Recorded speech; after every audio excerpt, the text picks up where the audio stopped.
সকলকে জানাই আমার আন্তরিক শুভেচ্ছা অভিনন্দন। আজ আমরা এখানে উপস্থিত হয়েছি একটা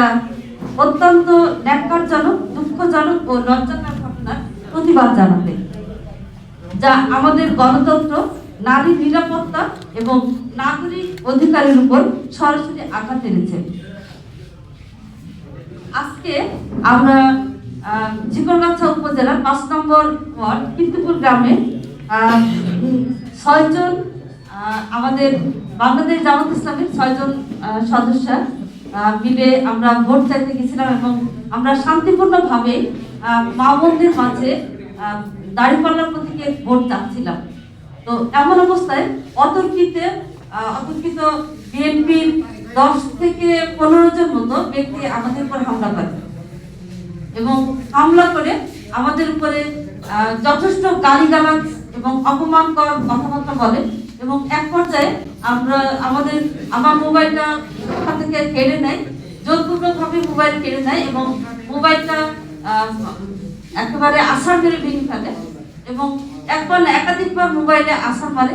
তারপরও আমি বারবার অনুরোধ করেছিলাম আমার মোবাইলটা ফিরিয়ে দেওয়ার জন্য, কিন্তু তারা সেটা দেয়নি এবং আরেকজন বোনের কাছ থেকে তার ব্যাগটা কেড়ে নেয় এবং সেটাও রাস্তার উপরে আছাড় মেরে ফেলে দেয় এবং তারপরে বেশ কিছু নির্যাতন করে এবং আরেকজন বোনেরও বেশ ধাক্কাধাক্কি দেয় এবং একজন বোন আমাদের মারাত্মকভাবে অসুস্থ, সে অসুস্থতার জন্য আসতে পারেনি এবং এটা আরো বলার বিষয় যে আমি রোজা অবস্থায় ছিলাম, তারপরও আমাদের উপরে এরকম নির্যাতন করা হয়েছে। তো এরপরে আমাদের উপর বিভিন্ন ধরনের হুমকি দেওয়া হয়েছে যে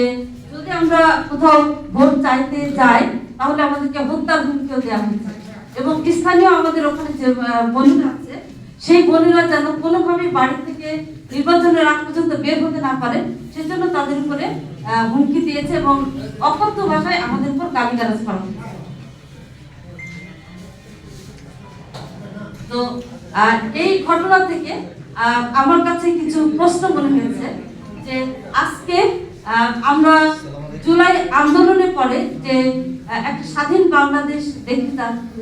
চেয়েছিলাম, আমরা দেখতে চেয়েছিলাম যে আমাদের দেশে একটা অবাধ সুষ্ঠু নির্বাচন হবে,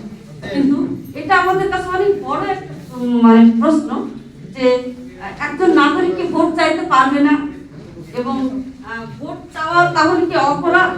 এবং সংবিধান স্বীকৃত নয়?